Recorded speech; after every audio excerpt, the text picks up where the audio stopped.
¿Qué tal? Dos preguntas que pueden ser compartidas. Una para, bueno, Samuel, pero que también Alejandro puede intervenir. De fondo es, una hipótesis importante de la intervención era que las metodologías activas eran efectivas. En el fondo, esa hipótesis fue testeada antes de eso. ¿Hay investigación rigurosa que las metodologías activas son efectivas? Porque hay una hipótesis fuerte que sustentada hoy día muy en boga en muchos gobiernos, muchos currículums que están cambiando en esa dirección, bla, bla, bla. Pero ¿tenemos evidencia de que eso hace sentido? Y un corolario de eso también, efectivamente, el hecho de meter laptops en la sala de clase, y también conecta con lo de Francisco. También hay un paper, creo que en West Point, de que el potencial distractor del laptop en la sala de clase.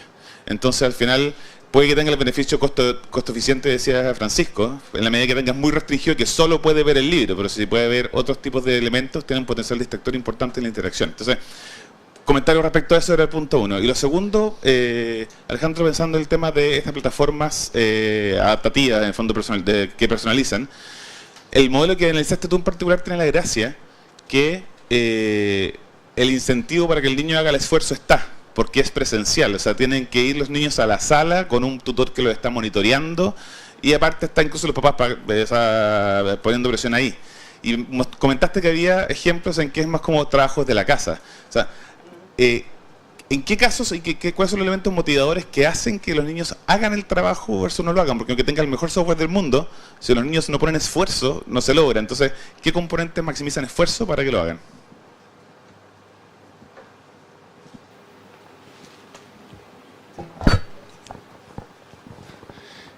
El paper, de hecho, está escrito como evaluando aprendizaje activo, y lo que nosotros pudimos encontrar es que no hay evidencia empírica que funcione el aprendizaje activo.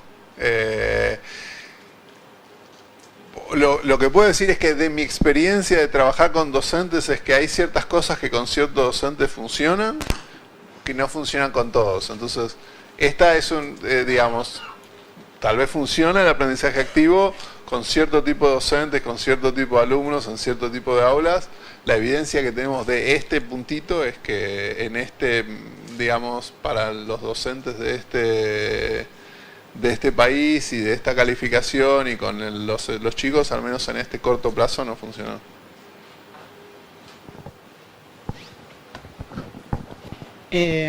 Yo no sé si tengo algo para agregar sobre aprendizaje activo. Sobre lo último que preguntabas, como te contaba, ahora lo estamos evaluando en el modelo que se hace durante la escuela, y potencialmente vos podrías decir, el estudiante no tiene mucho incentivo para aprender durante ese modelo porque el padre, como decías, no paga, y el docente lo lleva, pero después no tiene que ir monitoreándolos todo el tiempo. ¿Está? Sin embargo, sí vemos efectos positivos y consistentes.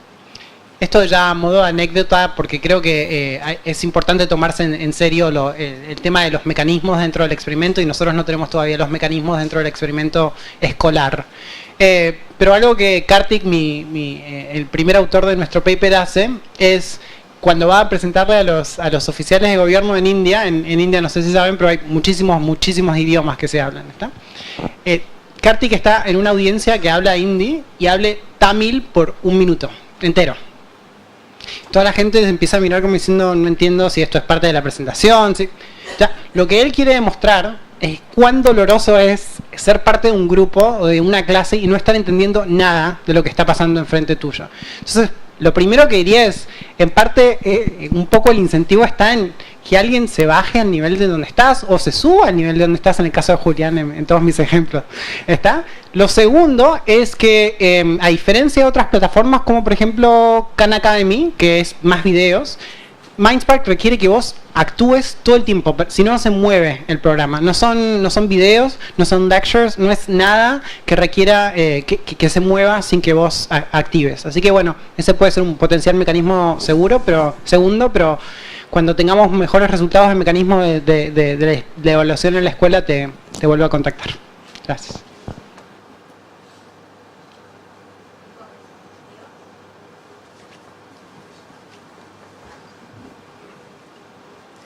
Hola. Sí, en principio felicitarlos porque muy claras las exposiciones, inclusive para mí que no entiendo nada de gráficos y adhiero a los estudiantes de Alejandro que están ahí en el fondo, Pero en realidad yo creo que nos habla de una deuda muy grande de los pedagogos. Los pedagogos no hemos investigado y no hemos aportado quizás en la magnitud que están aportando otras áreas para la investigación en esto de los impactos, y yo creo que tenemos mucho para decir y nos animamos poco a investigar. En principio porque el aprendizaje es un proceso muy individual y muy interno, y requiere de estas cuestiones de análisis como, por ejemplo, los ritmos de aprendizaje, los estilos. Cuando hablamos de aprendizaje activo, para un chico puede ser perfecto el aprendizaje activo y para otro tiene que ser más procedimental, y eso no lo podemos evitar porque son dos personas diferentes, y acá seguramente hay estilos de aprendizaje tan distintos como cantidad de personas estén acá. La pregunta, no quiero tanto el prólogo, la pregunta para cualquiera que quiera contestar es la siguiente. Aprender es comprender. Si no, podemos hacer 100 ejercicios y resolver 1000 ejercicios, pero si no tenemos la seguridad de que la persona está aprendiendo y está comprendiendo y está resignificando ese contenido, lo más probable es que nos quedemos con esta sensación de que hemos logrado que estos alumnos de resolver tantos ejercicios o de leer tantos textos puedan hacerlo en otra magnitud. Si es comprensión lectora, tiene que poder comprender ese mensaje, transmitirlo, usarlo y cambiar su vida inclusive. Si es matemática, tiene que aprender a operar con esos números en la vida real, si no, no tiene sentido. La pregunta es si realmente ustedes ven que el uso de las tecnologías apuntan hacia ese lugar. Si ven que el uso de la tecnología está aportando, porque puede ser que no todo se aprenda por tecnología, ni que la tecnología lo tenga que resolver todo tampoco, ni ponerle tanto énfasis. ¿Y ustedes creen también que no será que el modelo pedagógico didáctico tiene que seguir siendo el contexto en el cual incorporar significativamente las tecnologías?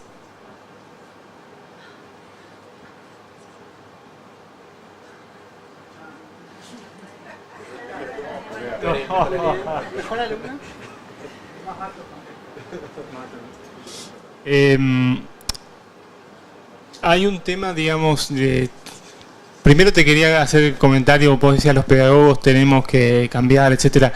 Yo creo más bien que hay que hacer un trabajo colaborativo, y no lo digo así una cuestión política, lo digo en serio.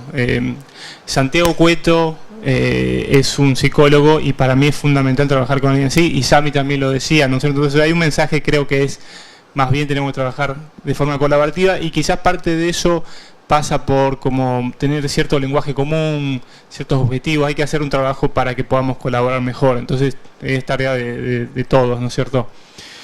Respecto a lo que se enseña, y yo creo que parte de lo que tu pregunta va a un poco lo que se toma en los test, ¿no? Hay una parte que es qué es lo que se está testeando. Si se te está testeando simplemente resolver 46 menos 17, aunque hace falta saber cuánto es 46 menos 17, y por otro lado hacer preguntas más como el tipo de preguntas PISA, que es, mira, te doy un ejemplo de la vida real y a ver, resolve esto.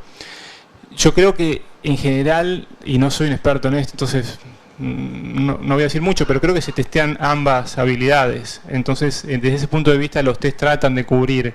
El CIMSE, según lo que entiendo, cubre, el examen estandarizado de Chile, los dos tipos de habilidades. Y respecto a cómo se enseña, ¿no? Y si es distinto enseñar distintos temas, también creo que por ahí no soy la persona apropiada para contestar la pregunta, pero sí tengo la sensación de que las computadoras son muy buenas para ciertos ejercicios, me parece, por ejemplo, para aprender a tener fluidez en hacer multiplicaciones. Es bárbaro, funciona súper bien. Los chicos pueden hacer muchos ejercicios muy rápido.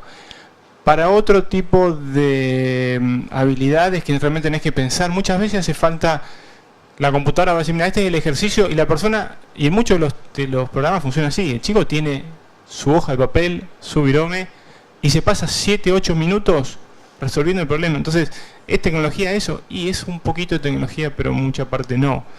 Entonces, creo que va a haber de las dos partes. Y acá un poco estamos buscando la mezcla óptima, ¿no? Pero seguro que va a haber de dos partes.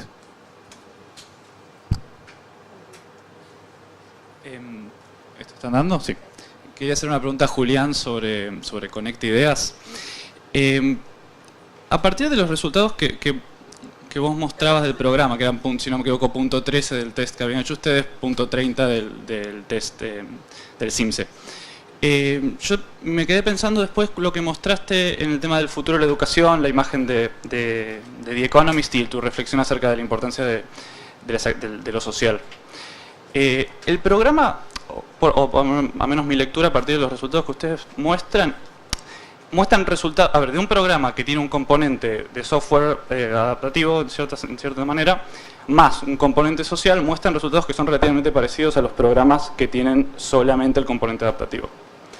Entonces lo que te quería preguntar es si tienen, o a partir de qué lectura, de qué datos de Conecta Ideas ustedes ven que pueden detectar de alguna forma el valor agregado que tiene lo social en ese programa en particular. Bueno, para empezar, Conecta Ideas no tiene parte adaptativa, no se adapta a nivel del estudiante.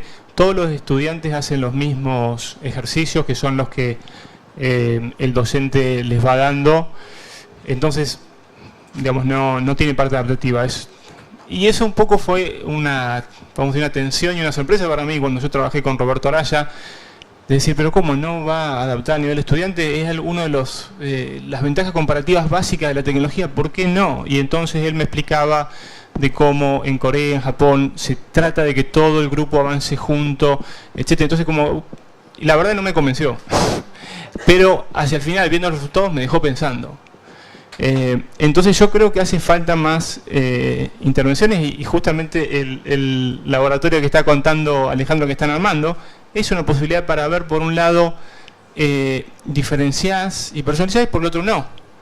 O sea, estaría bueno hacer como un experimento donde tenés 3 grupos, un grupo de control, un grupo donde es el adaptativo, The Economist, cada chico por su lado y hace la suya, y otro, Roberto Araya y su imagen de cómo enseñan en Japón y que todos los chicos juntos y con torneos.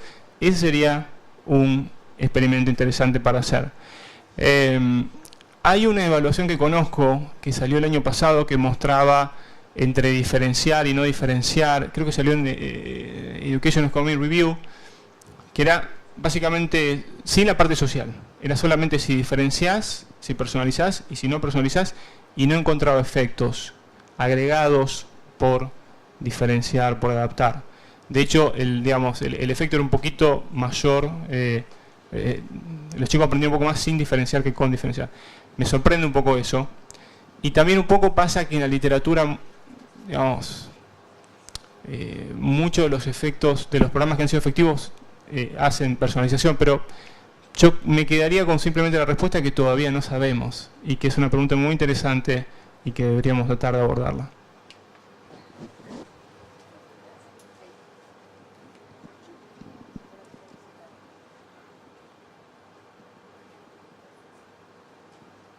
Hola, yo tenía ganas de hacerles una consulta, tal vez es algo que yo no terminé de comprender del todo, si bien algo que dijo Alejandro me pareció súper interesante, que tenía que ver con la mejora relativa, ¿no? De aquel o aquella estudiante que comenzaba con un desempeño bajo, que terminaba con un desempeño alto y que relativamente, con respecto al estudiante que empezaba ya el programa con un desempeño alto y también lo terminaba con un desempeño alto, terminaba teniendo como una mejora cualitativa mayor. Sin embargo, me queda la duda en relación a los programas con tecnológicos que se adaptan a los desempeños de los estudiantes, si no siguen de alguna manera profundizando las brechas. Digo, los estudiantes que empiezan con mayores desempeños consiguen mayores desempeños y los estudiantes que tienen menores desempeños consiguen mayores desempeños, pero en sí sigue habiendo una brecha, digamos, de desempeños que se sigue manteniendo, digamos, todos elevan el desempeño, pero de alguna manera esa desigualdad se sigue sosteniendo, y si no avisoran de alguna manera para de alguna manera incidir en esa desigualdad para que todos los que empiezan con menores desempeños alcancen, digamos, como un piso. ¿Se entiende la pregunta de alguna manera? Es mi programa, porque tiran todos para abajo y tiramos más para abajo a los mejores. Digo, no hay no, lo contesto por Alejandro, porque no hay problema en que avanzan, todos avanzan al ritmo que avanzan, ¿no? Y está bueno también eso.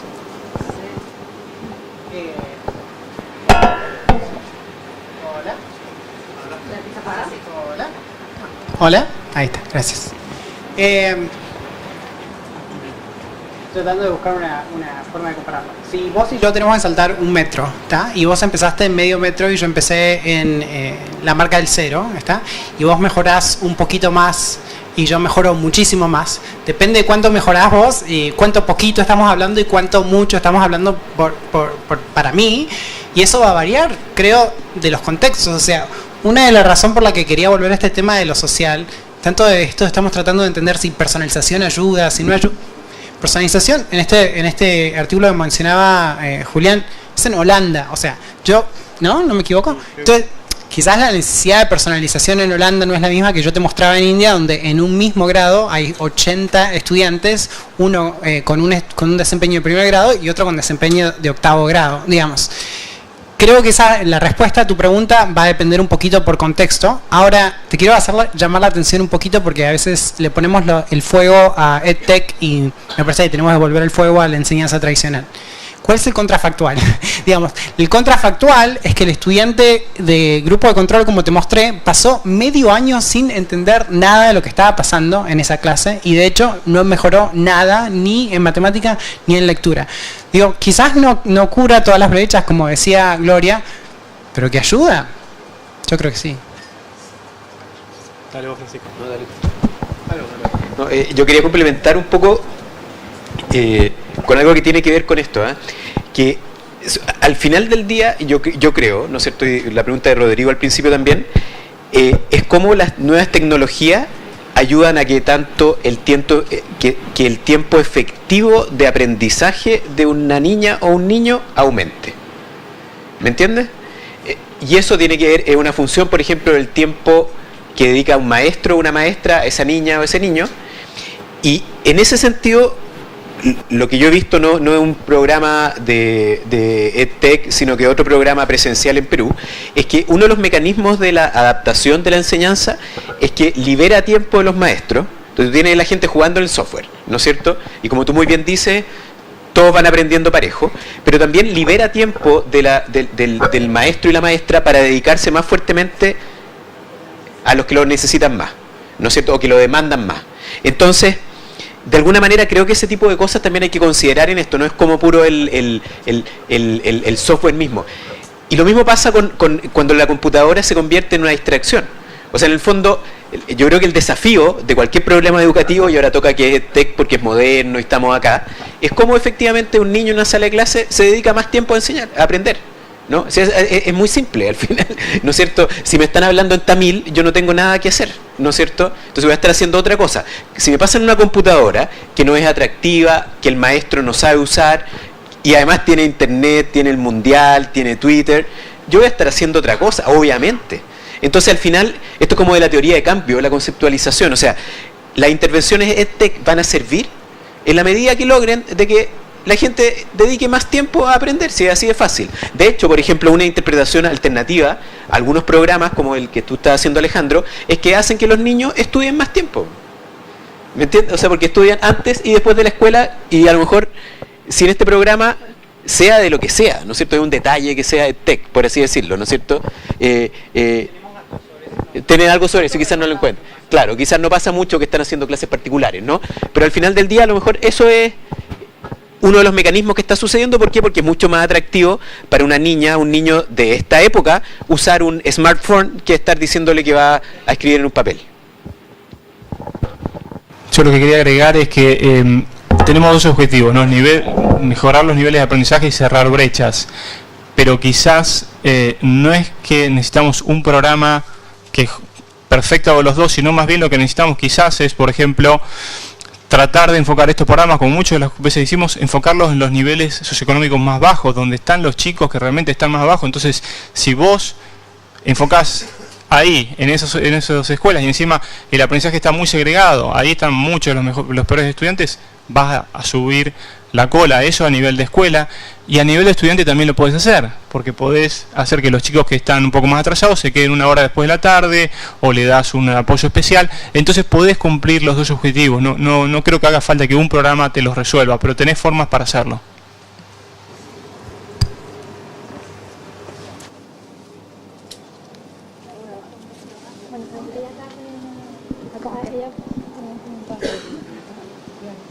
Sí, yo quizás me desvío un poco del tema, pero también me parece que algunos de los contenidos que estamos pensando en que deberían ser aprendidos ameritan una revisión, más allá de la metodología, ¿no?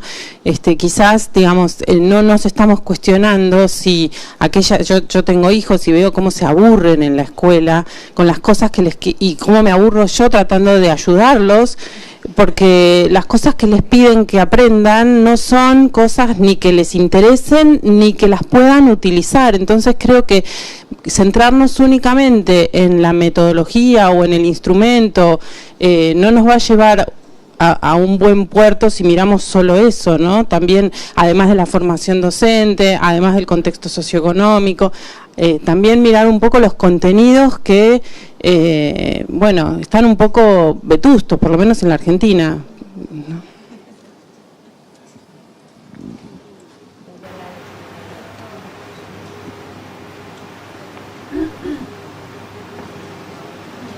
Entiendo que van a responder primero, ¿no? No, que no sé si van a responder algo o comentar.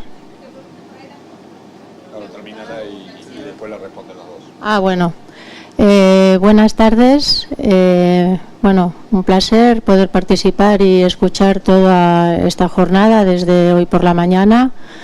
Yo me estoy llevando varias ideas, no voy a decir de qué ponentes porque han ido pasando varios, pero bueno, me gustó mucho un mensaje que era el que decía que bueno, de leer un párrafo motivador a los alumnos de una escuela, no recuerdo dónde era el país, cómo había aumentado la permanencia en la escuela en gente humilde durante 6 meses.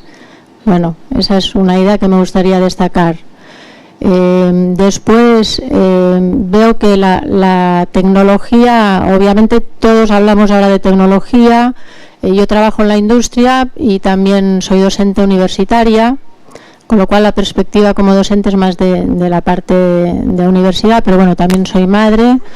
Veo que a todos, desde la industria, desde la docencia, se habla mucho de tecnología y estamos todavía como bastante con bastante desconcierto en cuanto a la aplicación que le vamos a dar en las aulas y bueno, como herramienta me parece de un enorme potencial.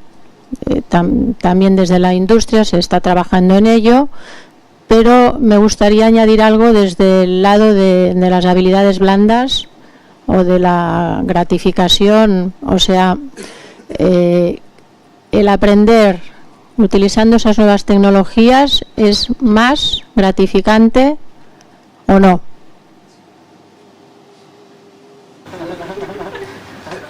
No soy psicóloga, soy economista, No sé la respuesta a eso, pero en mi opinión, y tenés unas eminencias que te pueden hablar mucho mejor de este tema, no tenemos mucha información sobre la pregunta que vos haces y me parece importante la pregunta que vos haces. Sabemos, por un lado, que cuanto más habilidades básicas vos tenés, no cuántos años más de la escuela haces, sino cuántas más habilidades básicas de las que intentamos enseñar con la mayoría de estos programas, sí tenés no solo mejores resultados quizás en la universidad, sino mejores salarios, sino también a veces evitas, en algunos estudios se evita ciertos comportamientos que se consideran más riesgosos, como por ejemplo el embarazo adolescente, como por ejemplo el consumo de alcohol y de drogas y demás. Por un lado, y la mayoría de esa evidencia viene de los países desarrollados, y la mayoría de esa evidencia no es causal, sino es correlacional, es decir, vemos una cosa y al mismo tiempo, o más tarde, vemos la otra. Ahora, al mismo tiempo existe otra literatura más enfocada en la enseñanza, curiosamente la enseñanza de la educación temprana, que nos muestra que, en particularmente hay un estudio muy famoso en Estados Unidos, que muestra que la enseñanza de educación temprana de calidad tiene efectos, parecen tener efectos bastante importantes en lo que son estos resultados de largo plazo, pero algunos resultados nos hacen pensar que la mayor parte de estos efectos que duermen por un ratito y después se despiertan al momento del mercado laboral pasa por todo este tema de habilidades blandas, digamos, ¿no? Yo creo que lo que presentó Julián hoy fue súper interesante. De lo que yo conozco, es uno de los primeros estudios que intenta como reconciliar esto de usar EdTech para mejorar habilidades básicas de matemática y lectura, y al mismo tiempo poder enseñar un poquito más el tema de habilidades como cooperación o relacionarse con otras personas. Tenemos una evidencia, a mi opinión, y por favor estén en desacuerdo, bastante incompleta, pero esas son las dos aristas que yo vería. No sé si ayuda. Digamos, en la región hay muchas necesidades insatisfechas y hay muchos chicos que no pueden leer fluidamente y no pueden hacer cuentas fluidamente. Y esa preocupación, digamos, es la primera y la fundamental. Después está cómo mantener entretenidos a todos, ¿no? Pero son varias cosas que nos atañen, y por ahí, para esas dos cosas, básicamente, fluidez lectora y aprender a hacer cuentas rápido, y saber cómo hacerlo, ¿no? Entender el concepto, etcétera. No importa que sea aburrido, digamos.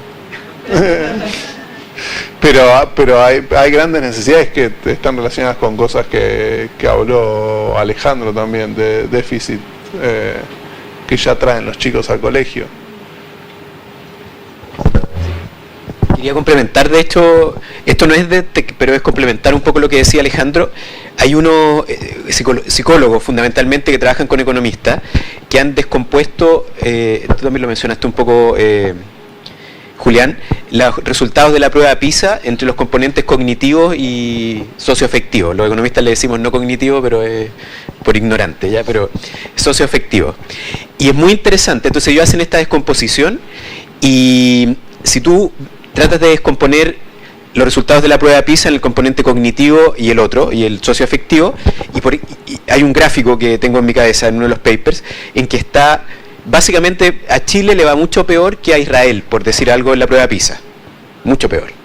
Pero si tú descompones el componente cognitivo del componente socioafectivo, en el componente cognitivo, curiosamente, a Chile le va igual que a Israel. ¿Ya?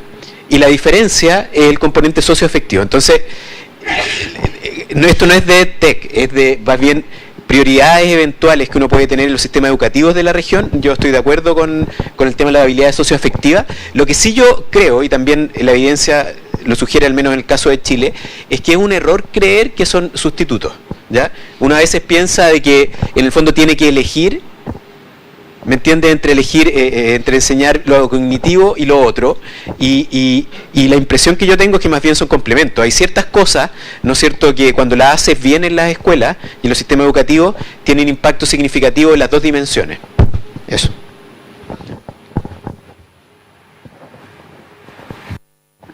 Les agradecemos mucho este grandioso panel.